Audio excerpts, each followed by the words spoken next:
New housing construction is down in Canada's largest city. Toronto is on track for its lowest level of housing starts in 30 years, according to today's report from the Canada Mortgage and Housing Corporation. That same report says they're flat across Canada's 7 major cities. This comes as Prime Minister Mark Carney's Liberals are promising to double housing starts.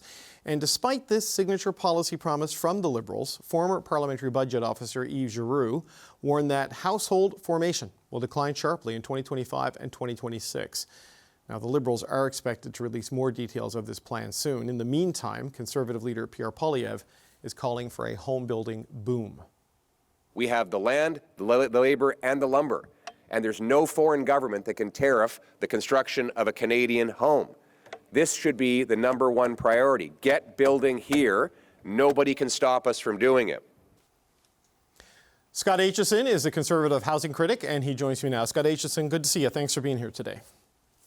Good to see you, David. Thanks for having me. Yeah, the clip we played there from your leader that no foreign government can tariff a Canadian home. I mean, this is true, but they can certainly disrupt the economic circumstances in a country that makes buying a home pretty difficult. I mean, isn't that a big factor in what's happening in the housing market here?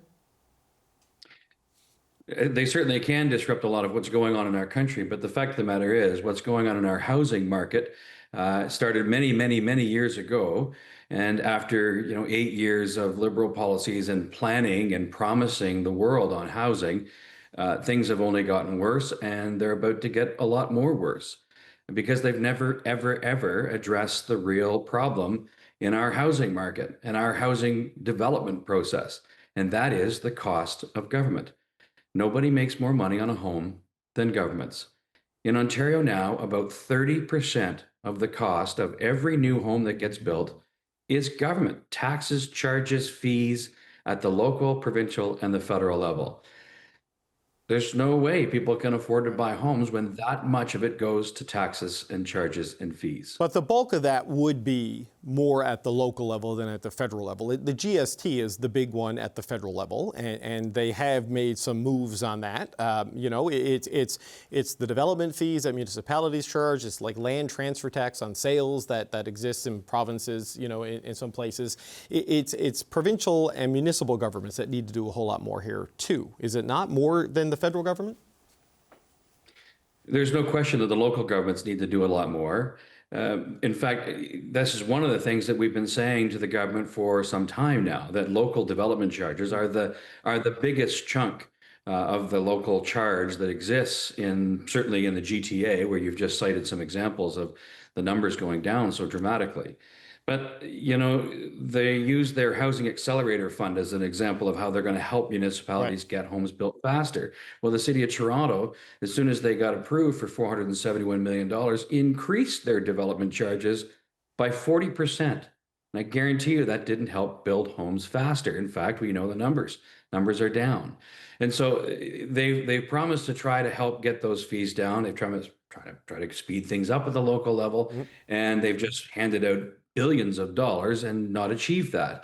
And so they've never really held the city to account for raising development charges. But the other thing that you cite is that they've eliminated the GST on new homes, but it's only for first-time home buyers. And the problem with that, of course, is in the GTA, the new home buyer represents less than 5% of the new home market. So nobody's going to break ground for less than 5% of the market. We need to eliminate the federal sales tax on all new homes under $1.3 million. That's the only way we're going to get the industry moving again. The industry's laying people off at a time when we desperately need to be building. Yeah, so on that, the argument, I guess, on the GST from the Liberals is that they want to help new people get into the market, and that's why it's aimed at first-time buyers. I know your policy would be much more broadly applied, that it's all house purchases under a certain amount, so it creates an incentive at the mid and lower ranges of the market. But doesn't that create an incentive for people who buy houses for investment, at the lower end, that it could lead to, investment buyers using that benefit to buy homes and not necessarily increasing the supply of homes that are owned by people, that they'd buy it as a rental property? David, it may well incentivize someone to buy an extra home and maybe rent it out. And that's not exactly a horrible thing. But the fact of the matter is, when you're only applying this GST rebate to first-time home buyers, you're not building any new homes. So it's not helping first-time home buyers either. So this is the point. It's a great announcement. It sounds a lot like Justin Trudeau all over again. Big announcements and no results.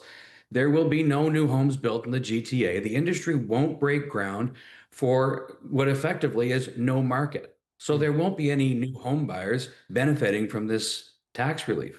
A lot of what's happening in Toronto in particular, as I understand it, Scott Aitchison, is condo starts in particular down. Like the pre-buying of condos has dropped in large part because a lot of investors have looked at it and don't see the rate of return on it, because a lot of the churn there and the purchase there and the pre-purchase there was investors looking to acquire rental property. I mean, what's the secret sauce to drive home construction that is there for the 25, 35, under 40 people looking to get into the new homes? I mean, investors will find a way. They've got assets, they've got equity, they have means. But what is the measures that can be done right now to help pave the way for a building of homes that young people can get into? Well, I mean, the biggest one really is eliminating the GST on all new homes under $1.3 million. This actually stimulates the market. The other proposal that Pierre mentioned today was this idea of actually rebating the capital gains on the sale of a property, residential property, if that money is invested in residential property. This is a great way to make sure that we start getting movement in the market again. The housing market is a continuum. We want people moving through it based on their needs. And you have a situation now where young people can't afford to get in. Seniors can't really afford to sell and downsize because there's no room to move in the market. And so we need to kickstart things by reducing the cost of building new homes. And when 30% of that cost is government, that's where you got to start. I know you talk about the home building sector looking at laying people off because of slower starts and fewer homes being built. But when you look at that broader, let's focus on Ontario. The 29,000 manufacturing jobs lost, since the tariffs came into place. No matter what policy mix comes out there, with that kind of job loss because of what's happening with the trade disruption, I mean, is there a way in the short term to sort of offset some of this? Because it's going to be tough for people to even think about buying a home if they lose their jobs at the auto plant or if the steel sector is being hit and all of the knock-on effect of that. I mean, how do you see that playing out over the next quarter or two? Well, the shame, of course, is that we, haven't done these things that we've been proposing for several years now. We haven't done them yet. And so we would be a lot further ahead had we done what we've been proposing all along. That said, they have made some smart moves on things like the MERB program to actually attract investment and to encourage investment into rentals. That's an important part of the housing mix. It does nothing for home ownership, but it is an important part of the mix, and we do need more rentals. And so that's an important step forward as well. But the fact of the matter is, we got builders who would be happy to build rentals, and the MERB program helps, but they also, to make the math work, need financing at a more reasonable rate. And this is one of the programs that the CMHC has that makes a lot of sense. It's the Apartment Loan Construction Rental Program. And it basically provides low-cost loans to developers of rental units.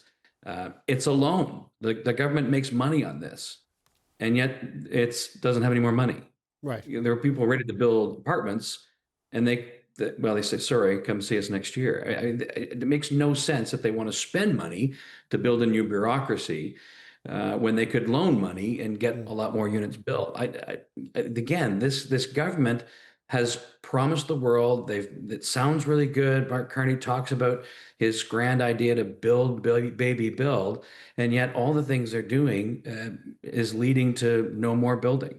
Well, look, one final point before we let you go. They are going to announce the formation of this Build Canada Homes, a new entity, agency within government. Your leaders criticize this as just building more bureaucracy that will do nothing.